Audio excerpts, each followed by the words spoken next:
All right, good morning, 8 o'clock. You're looking lively this morning for 8 o'clock. A little bit left over yawning, but that's okay. Hey, the Olympics, you watching the Olympics? You into that? Winter kind of stuff? So what I'm waiting for is the, what's the one where they throw the thing? The curling, where they throw that thing with a handle on it. That's what I'm talking about. It's like shuffleboard and your broom and you got the whole thing. That is just, it's like mind numbing to watch it. You know, you're just like, I don't know why this is just putting me to sleep or something, but it just makes you want to go curl. You know, it just makes you want to go, where's some ice and a round rock and a broom? Anyway, so Olympics are here and it's good times. All right, so anyway, we are in a series called By Faith, and we're talking about this whole issue of faith, and I'm just reminded this morning of kind of that definition that the writer of Hebrews gives us in chapter 11, verse 1, when he says faith is being sure of what we hope for and certain of what? What we cannot see, what we do not see. That's right. Sure of what we hope for, certain of what we do not see. It's this whole idea that God has given us a hope in something and we're sure of that. But how it's going to play out, or even God, is something we don't see, and so it requires us to have this thing called faith. It's something we can't live without. It's something that saves us. It's something that moves us on in our life and eventually moves us to heaven. So faith is so vitally important in our Christian life, and you know, it's something that we need when God calls us to go do something that we're not sure about as well. This week, I was over in South Carolina. We were doing some discipleship training over there, and there were pastors there, and I was in a kind of a small group with this one pastor, and I've just been so thinking about his story ever since, and I can't give you all the details this morning, but essentially, he was talking about a struggle that he was having because he had moved his family recently from the Midwest, California, to take a church that was struggling, but his gifts matched what needed to happen to this church, and he really felt like God was calling him to leave this town that they'd grown up in, that he knew very well, that they were very comfortable in, to go to this place that he was not familiar with at all. And I've never been to California. I deal with people from California from time to time. I know some pastors from out there, but I can't imagine the cultural clash between Midwest and dude, you know, I mean, California. And that was the thing he was talking about the most. He was like, so I picked my teenage kids and my wife up out of this place that they'd grown up in and known, and we go out to California land, is what he called it. And he's like, everything's different. People talk different. Their values are different. And he said, but as hard as that transition has been, we have never learned to trust the Lord as much as we do right now. In the midst of our struggle, in the midst of dealing with teenagers who don't get it, and all these kinds of things. And he makes this comment. He's like, I know what Abraham felt like when he was called to go to a foreign land. I'm living in this foreign land, and I'm having to trust. And he's like, you know, I also know that when Abraham talked about, you know, like essentially this place is not his home, he's like, that's what we've had to learn is, you know, this earthly place is really not our home. That as believers, there is another home that we have that's far better. And so two things came to mind. Number one, I was like, wow, I can't believe you're talking about this because I'm going to be preaching about that this Sunday, so how amazing is that? But then secondly, I was just impressed with the faith that they were having and the way that he was leading his family, you know, to really trust the Lord and all that, and it was really good and important. So this morning we are going to look at Abraham, a guy who in a very similar way was called to go to a place, and he had to genuinely trust the Lord for that. So if you have your Bibles, we're in Hebrews chapter 11, verses 8 through 10. And again, we're just looking at these stories from the Old Testament, one after the other, people who went before us, who had faith, and now we get to look back and look at their lives and see the testimony that they have. So let me read these verses, Hebrews 11, 8 through 10, and then we'll just kind of come back on the other side and talk about it. He says, by faith, Abraham, when called to go to a place he would later receive as his inheritance, obeyed and went, even though he did not know where he was going. By faith, he made his home in the promised land, like a stranger in a foreign country. He lived in tents, as did Isaac and Jacob, who were heirs with him of the same promise. For he was looking forward to the city with foundations, whose architect and builder is God. Okay, so let me give you some facts about Abraham first of all. Abraham, when we find him in the Bible, lives in this far-off land called Ur. That's spelled U-R. Ur of the Chaldees. It's on the banks of the Mesopotamia. It's right at the mouth of the Persian Gulf. And so this is the place where he lives. And also we find that he is married to Sarah, and they're kind of living this middle-aged, well-to-do lifestyle. Everything's good in their life. They got lots of things. They're respected in their community. Abraham is probably a leader. They got everything going for them. And then God shows up. And he comes to Abraham. In a way, when you read this in Genesis, it's kind of like out of the blue. God just pops into his life, but he knows Abraham. And he says, Abraham, you are going to be the father of many nations. In fact, all the nations after you will be blessed because of your faith, because of your obedience. But there's one catch to this. You got to move. In fact, you're going to move far away from here to a place you've never been before. And I need you to go. And I need you to trust me. And it's important that you do this. Now, I don't think Abraham really understood when God said, you'll be the father of many nations.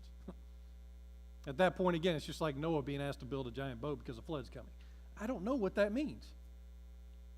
But if you tell me that's what's going to happen, then I've got to believe that's what's going to happen. And so I'll do as you ask, Lord. But what's happening here is that God is doing this thing that happens really in all of our lives in some form or fashion. He's calling Abraham, calling him to go. And that's a very important word that's not just for preachers, it's for anybody who's been given their heart to Christ and been baptized, because we all have a calling to fulfill. It's a part of our purpose in life. And so it's important for us to really understand Abraham first to see how this plays out. Now, some of us might think, is it really that big of a deal that he was called just to simply move? Everybody's moved before. It's not that hard. But let me tell you about Ur. Ur was a world-class city, believe it or not. It was a center of trade and commerce. It was the center of philosophy and intellectualism. Some archaeologists would even say that there were as many as 250,000 people that lived in this city. And it was an important place. And not only that, but Abraham was an important person there. And so you can imagine that after God had called Abraham, and Abraham starts explaining to the people around him and the people in the community that he's leaving, and they ask why, and he says, I'm not sure, that they're like, are you sure you heard the right thing? Now we're back to Noah. Is it goat, not boat? I mean, are you sure that this is what you're supposed to be doing? And he says, yes. And so they're going, let me get this straight. You're going to pick up your family. You're going to move from this place that means everything to you. And you're going to go to some strange land that you don't know anything about just because God sort of said you need to go. That's it. Exactly. You hit it right on the head. I'm sure that was tough. And not only was he leaving everything that he knew and all that, but he was also risking his health to move to a different land because it's just a part of it. We go to a foreign land, foreign foods, all these kinds of things. He's risking his future. He probably kind of already had in mind how his whole future was going to go and how he was going to take care of his family and all this kind of stuff. And he's doing this on a vague promise from an unseen God to lead him to a land that I will show you. It's not even a land you've ever seen before, and I can't even give you a picture of it. It's just that you'll know it when you get there. Good luck, Abraham. But Abraham says, okay. And he leaves everything that he knows. And in a sense, he burns all of his bridges. He has no return ticket home. He takes his family, and he takes off for this foreign land that God has called him to. No turning back. Now, let me stop here and just kind of make a point, because I don't want us to miss this point. When God calls, there's no guarantees about tomorrow. You understand what I mean by that? when God calls us to go and to do something, there's no guarantees about exactly how that's going to play out. The only guarantee is that God will be there as you do it. That's all we really know. And Abraham, he truly had no clue where he was going. All he knew was that God was calling him, period. Everything else was up in the air. And so I think about things like, I don't know, I was just thinking about just our lives in general. I was like, we all want to live a long life. You do, and so do I. You want to move along in your career. You want to have friends. You want to see things happen in your life. You want the end of your life to be spent with family around you as you take the step off of this life into the next life. We sort of all have these visions of how life is going to go, and there's certainly nothing wrong with those desires. But living by faith means no guarantees and no certainty about the future. It just means that I'm going to be a person who completely gives my life to God, and wherever He takes me, I will go because I believe in Him. And that's it. And it's like we have to be okay with that now before God begins to take us to these places. And so I think about kind of like two different places that we could be called to. One is that we may get called to go to the unknown.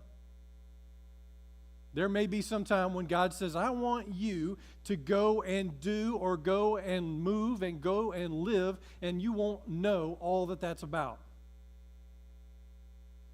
Have you ever seen that movie, Pearl Harbor? Came out like in 2001. Ben Affleck, Josh Hartnett. They played Rafe and Danny. They were two like hotshot pilots. And it's the story of Pearl Harbor and how that battle took place. And they were big and kind of helping defeat the enemy and all this kind of stuff. And at the end of the Pearl Harbor event, they're called into Colonel Doolittle's office because there's another mission that he has for them. And so they get into his office, and this is kind of how the conversation goes. Doolittle asks them, he says, do you know what top secret is? And Rafe responds with a smile, and he says, yes, sir, it's the kind of mission when you get medals, but they send them to your relatives. And so he was kind of like, whatever. And he says, top secret means that you train for something never done before in aviation history, and you go without knowing where you're going, and you do it on that basis or not at all. And so they said, okay. And so they sent him on this very top secret bombing run to Japan. And when I hear that, you go on that basis or not at all, it's like this sense of, yeah, that's okay. In a similar way, like God, as a believer, He has uniquely equipped us for unique calls and purposes in this life. And He's prepared us for something to do, and He's kind of like, you don't always have to know exactly what that's going to look like for you to do it. Just know that you're prepared and that I've called you, and you kind of go on that basis or not at all. Because that's how this whole thing works. Like it genuinely requires this ultimate faith in Him. And I don't know who out of this group, maybe God could say to you, I want you in full-time ministry. It's okay. I want you to go to an unreached people group. I want you to go and do this thing that maybe is very different than you've ever thought before, but I want you to do it, and I want you to trust me. And I would like to believe that out of our church, and it has happened in the past, and I expect it in the future, that God will come and put that kind of a calling on somebody and say, I need you to go. I want you to be my representative, my ambassador in a whole nother place. Well, sometimes, though, He calls us to another place called the difficult known. It's the only way I can describe it. The difficult known. It's like something that we know we're called to do and a place that we're called to go, but we just know it's going to be hard. Let me give you an example. This would be a little bit closer to home for us. Like, maybe it's that we've been called to rebuild our marriage. Maybe God's saying, I want you to go to this thing that you know you should do, but it's just going to be really hard. I want you to go and do that. Maybe it's you're being called to go and seek forgiveness from somebody, but man, that is going to be so hard. But you know that's what it is, and what God is calling you to do is just going to be really difficult. Maybe there's somebody that is in your life that you know you're supposed to go and help and minister to, but it might be hard or inconvenient, But God keeps calling you to that. It's a known for you. It's just something you've got to take a step and do. Or maybe it's just serving in general, serving here at the church or serving somewhere in this community. I know that's something I should do. It's just a step I need to take, and I know it may be difficult for me. I'm going to make that happen, though, you see. Those are like these places that God calls us to. It could be to Africa or it could be within our own home. But be sure that God is calling. He's calling all of us. Now, what kind of faith does it take to respond well to God and to stay in that calling? And some of what you're about to hear, you've already heard for 2 or 3 weeks now, but you're going to keep hearing it. Because if you're like me, it takes about 7 times to hear something before I actually respond to it. So, number 1 is a deep trust. And I say deep trust because we can have like a shallow trust that doesn't get us very far, or we can have a deep trust that's based over time spent with God, where it's not hard to respond to Him because I know Him and I trust Him. Think about it like this, like the relationship between a child and a parent. Or let me give you another illustration. Like you're about to take your child on a roller coaster for the first time. I remember going to Six Flags and my parents taking me on a roller coaster for the first time. I think it was the Scream Machine, or maybe it was that smaller one, that mine thing. Was it the mine train? Is that what they called that? No, not the mine bender, the mine. Anyway, let's not get into that. It was a roller coaster, and I didn't want to ride it. That was the whole point. So, but my dad was like, I just remember this conversation so well. He wanted me so bad to get on this thing. It's like, my golly, we came all the way up here for you to ride stuff. You're going to ride this thing, But so he just kept telling me things like, I promise you, I've ridden one before. It's going to be fine. Like, nothing bad happens. And he kept saying, I'll be right next to you. Don't worry. Like, we're going to do this together, buddy. And I'm like, you're crazy, man. Get on that. People are screaming. Well, I did. I went ahead and got on it, and it's this funny story. My parents still talk about how my eyes were this big and, all this kind of stuff. But I made it, and at the end, I was thrilled. I loved it, and I wanted to ride roller coasters after that. But it's kind of like that thing where I have to trust in my dad who's saying, I've done this before. I have wisdom in this. It's okay because I'm going to be right with you. You get my point here. I trust him because he's my dad. And he wants what's best for me. He's not going to take me to do something that, is going to have this horrible ending.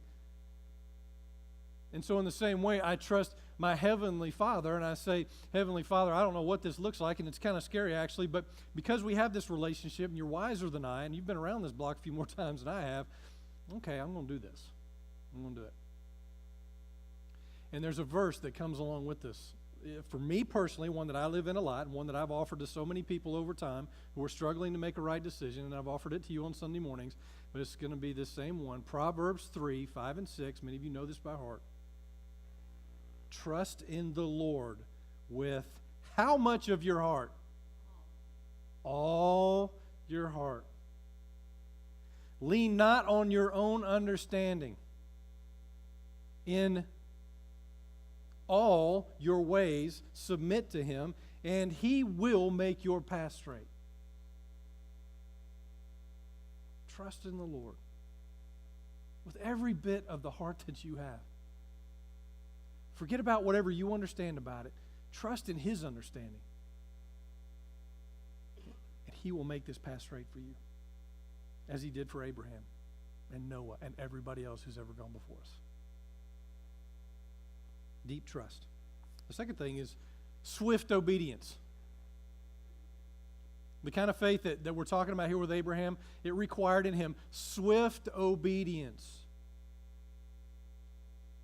So it says that when Abraham was called, he obeyed and went. Like there was no lag. He didn't go back. I'm not even sure if he went to Sarah. I don't know how that went, but anyway, he didn't go back to his small group. He didn't let them know, hey guys, I need you to pray about this. I'm going through a fivefold process. It's going to take about a month and a half to work through this decision that God's given me. He didn't do that. There was none of that. God said go. He obeyed and said, let's go. And I'm not denying that sometimes we don't need to sit and pray and wait, and definitely talk to your spouse and bring it by your others in your small group, whoever. But sometimes we just need to go. Sometimes we need to quit fooling around. We know this is the right thing to do. We know that God is calling us to it, and we just need to go. And Abraham, very much, when God spoke that word of call to him, he just didn't mess around with it. And you know what's interesting, and I wrote this down, Abraham would not see the promised land from Ur. He would never see the promised land if he stayed in Ur. You get what I'm saying? He will never see it if he never took a step.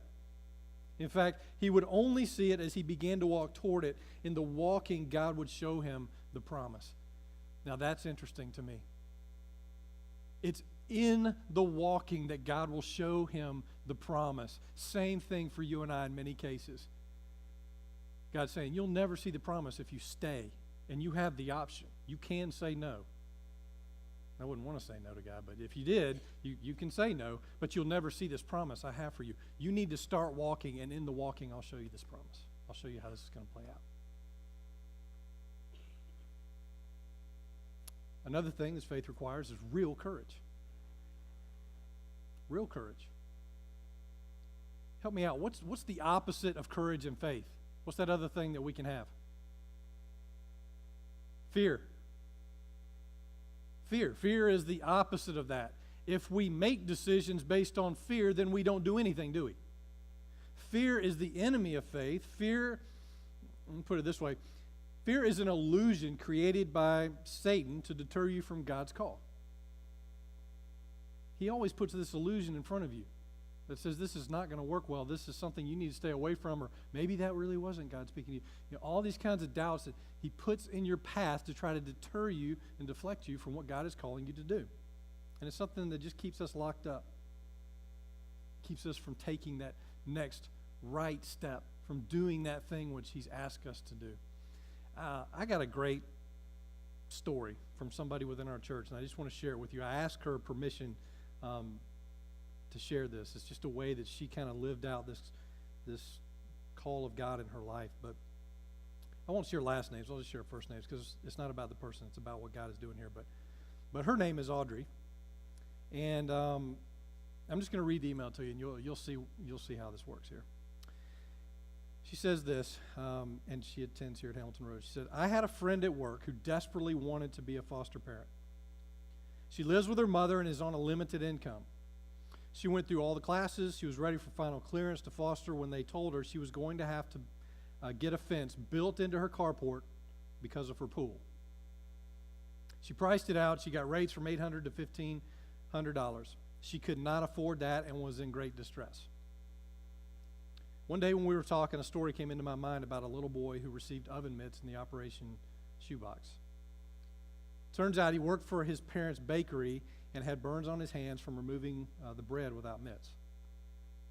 And I told the lady that if God could get oven mitts to that kid, that he could get her a fence. And we needed to pray about it every day. Well, she says, immediately I feared I had set God up to fail. I mean, how would we be able to provide a fence for somebody? But I kept praying about it, hoping that he would do his thing somehow like that God would do his thing. A week later, our small group was discussing what we could do for our outreach project, and all of a sudden, God put that fence in my head.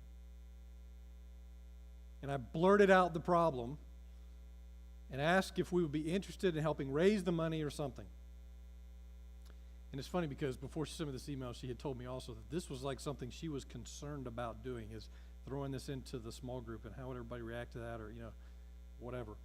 And so she just did it. After she put that out there to the group, immediately a guy named Travis said, I'm a contractor, right? I could do it at cost if I had some help from a couple other guys. And she said immediately I knew God had answered our prayer. And once the wheels were in motion, our group took up a collection. I took up the additional funds from coworkers at school. We ended up getting within $20 the amount needed after the first collection. And then she said, last weekend, Travis, Lee, my husband, Andy, went to her house, installed the fence free of charge to the lady, and she has told me over and over since then how she just can't believe it, and she's so very grateful. And then Audrey kind of wraps it up saying, thank you for encouraging us to get in the wheelbarrow and trust that God is going to come through. What a cool ride we had. I love that. Here's a couple of things that I love about it. Is she didn't say, let me go to the church and see if they've got the additional money. Let's see if they can build this fence for her and see if they can get some. She never came to us. I heard about this after it was done. She just took what God had laid on her heart, and she knew this is where she was called to go. She knew this is what she was called to do. She thought about her immediate group, and she said, you know what? I think I just need to bring it to them. And it's like, but first I got to open my mouth in the group, and I got to say it. And after she did, that's when the things started happening.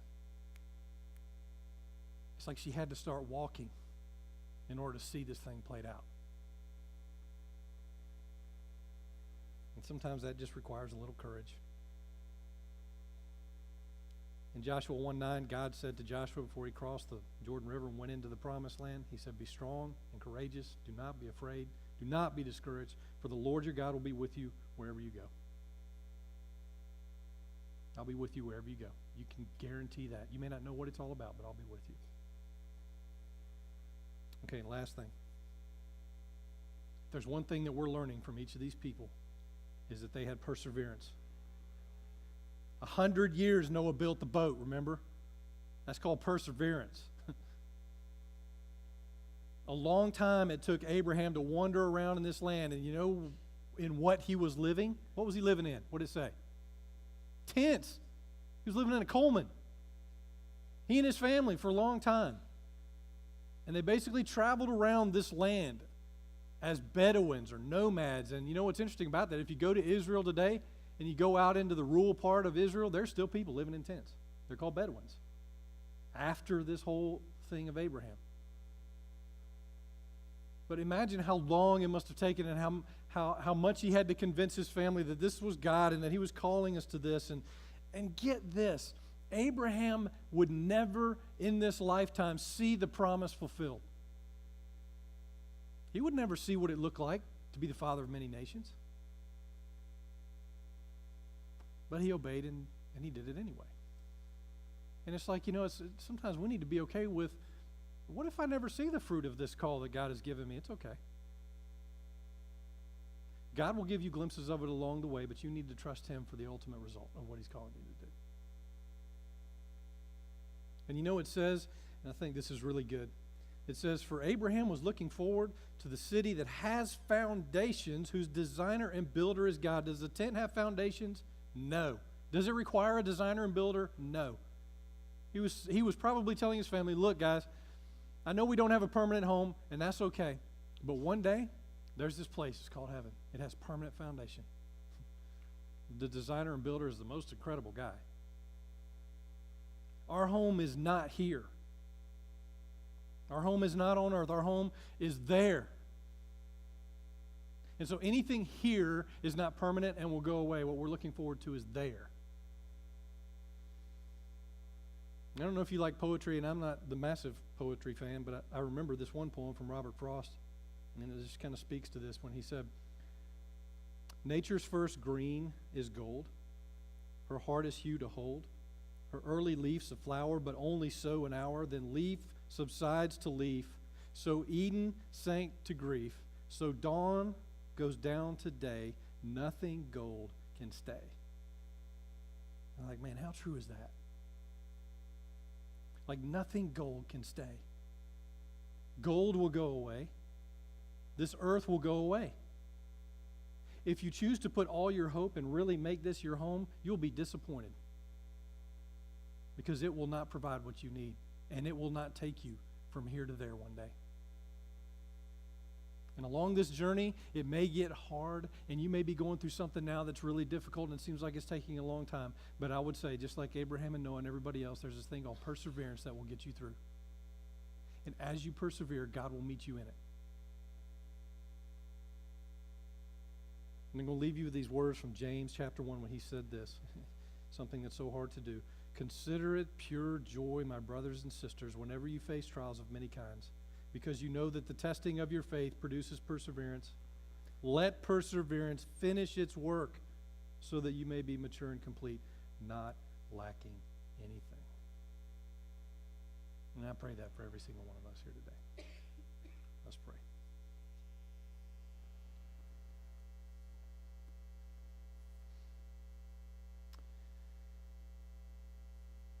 Well, God is so good to look at somebody like Abraham. Somebody who, when you called, just said, yes, I will go. And I don't even know what all that means. I don't know how it will play out. And we know that it wasn't always easy for him. But he persevered through all of that, trusting you in the end, believing in you. And he received his inheritance. He received his reward. And God, we reminded those principles are still true today, that you're calling every one of us uniquely gifted and designed to do something for you in this life. To shine and reflect your glory here on earth. To impact other people's lives. And so, God, I'm praying that as we listen, Lord, that we would really pay attention to the call that you have on our life. And it's never been to stay, it's always been to go. That may be going within our family or going across town or going to another country, picking up and moving. I don't know what that means.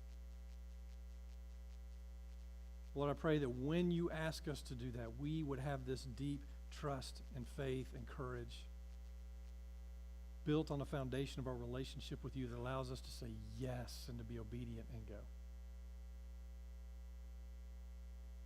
And we thank you, especially for those words, that you'll be with us. You never said you'd make the path easy, but that you'd be with us and that you would guide us along that way. And God, maybe somebody's here this morning and it's just really taken a long time of struggle. They're having a hard time seeing the next day and how you're playing this out. And so, God, I'm praying for them right now that you would just simply come alongside, hold them up. And that they would just know that your presence is very real. And that they would have faith in you.